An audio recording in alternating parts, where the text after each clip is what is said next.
Welcome Aries, thank you for joining me for your monthly forecast for April for the Sun or the Ascendant. If you've yet to subscribe to my channel, I would be grateful if you did so now. This month begins with the Sun in your sign. This gives you an opportunity to take a firmer grip on your life direction, and this is going to be boosted by the new moon in your sign on the 5th. This is where you can bring your more emotional instincts into balance with your physical drives. But there is a bit of a catch this month, because Mercury and Venus for the first 2 weeks are actually locked away in the very private and sensitive 12th house of your situation. Also in week 2, Mercury is going to be squaring up with Jupiter, and this can create a kind of otherworldliness, a dreaminess around some strands of your situation, and see your imagination heightened, but make it more difficult to grapple with everyday nitty-gritty. In fact, on the 10th, Jupiter, the planet of growth, in your sister fire sign of Sagittarius, is going to go into a retrograde, which will last until the 11th of August. Because the area that it's occupying is very much about travel and expansion, this is a bit like a giant Mercury retrograde, in the sense that things might slow right down in terms of the things that you do want to achieve. And in fact, there is a structural conjunction this month between Saturn and Pluto. Now, they are 3 degrees apart. Some astrologers will focus only when they're exactly conjunct, which does happen next year, 2020. In fact, they're going to be forging an alliance with Jupiter, which really can be absolutely ground-changing. But this month's alliance between Saturn and Pluto occurs in the part of your horoscope to do with work, your role in life, how people perceive you, your ambitions and goals. And in fact, for most of this month, the North Node, the point of destiny, which is now in the tender sign of Cancer, is going to be opposing Pluto. I think it's possible that your life may not go quite at the pace and in the direction and in the way that you would exactly like. In fact, a degree of patience is going to be very important. You may meet resistance from people who are in positions of influence. This could be through your work. It could be through authority figures you encounter if you're trying to start or expand a business. Not everybody will necessarily want to bend to your will. If you think about it, Saturn is structure, Pluto is transformation, but also power. There may be something that is evolving in your world that can see some kind of major change, and it can have an impact on your home and emotional life, and it may not be without some growing pains. If you anticipate this, it's going to get much easier to gain the benefits from it.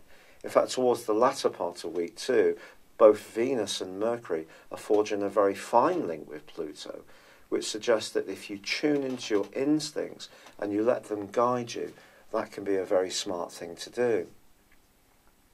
Now, the 19th sees a full moon in your opposite sign of Libra. If a relationship issue has really not been going quite to plan, stick with it, because both Mercury and Venus are going to relocate. In fact, on the 16th, Mercury comes out of shadow. If you cast your mind back to last month when the retrograde began in the sign of Pisces, it probably has led to a period of time where anxieties or worries were ramped up somewhat. These can start to ease by the 17th when Mercury comes into your sign. It will become much easier to come into the present. In fact, on the 20th, Venus also moves into your sign, and you're going to feel rejuvenated. There's going to be a sense that you can move forwards. Now, the Sun is going to be moving on the 21st into Taurus, and then forges a link with Uranus for about 5 or 6 days. Now, Uranus, of course, is newly arrived on a longer-term basis in the sign of Taurus. It moved last month on the 6th of March, and it's going to be here through to 2024. In terms of enterprise, the Sun's combination with Uranus is wonderful because it can help you to look at the ways in which you can improve your lot, but perhaps by trying fresh approaches, being more original, stepping outside the normally trodden paths. But this could go against some of that more ambition-led energy which is right at the top of your chart and is coming through in the guise of Saturn and Pluto. So as much as you may want to try something new, there's still going to be the need to win over the people whose support is invaluable, especially if money is involved. But I do feel that there could be some kind of breakthrough that occurs for you linked to your finances if you can think in a fresh and an imaginative way. Now, by the 30th of this month, it is true that Saturn does go into a retrograde itself, which will last for 5.5 months. But I don't think it's wise for any of us to underestimate the close proximity of Saturn and Pluto. Pluto has certainly been making you much more aware of your power since it moved into this location in 2009. Because the arrival of Saturn on the 16th of December 2016 obviously brings with it the potential for restriction, delays and obstacles. That's probably meant that some of your ambitions have not been fulfilled quite as you wish. And this is a month when you can take the initiative, but it's going to be very important to be very conscious of the more psychological side of your nature, the undercurrents you have with other people, issues of trust, and also understanding that your energy is finite. You can't do everything at once. So pacing yourself is going to be important.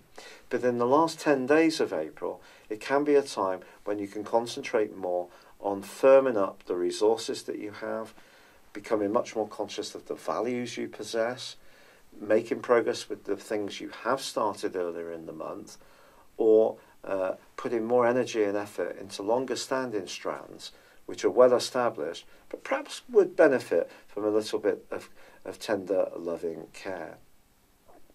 If you've never had a personal horoscope produced based on your time, date and place of birth, why not let me do it for you? It does go way beyond your zodiac sign. It's also possible, of course, that you will have a different ascendant, but where the moon's located and the angles between each of the planets in your personal situation can have a huge bearing on your life. Furthermore, if you order a 12-month forecast, I'll give you a 30% discount. Please see the link beneath this video, but my forecasts use directions.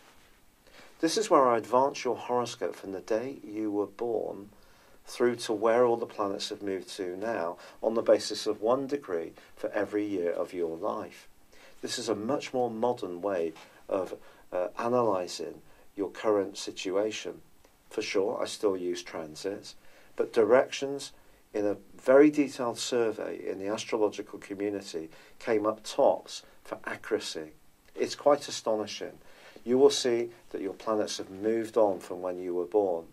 So an idea of your natal horoscopes, what you came into this world with in your aspirations, and also the direction of travel can give you a huge amount of extra information to guide your decisions. But for now, I'd love it if you would like or comment. Good luck and goodbye for now. Hello, thank you so much for watching my video.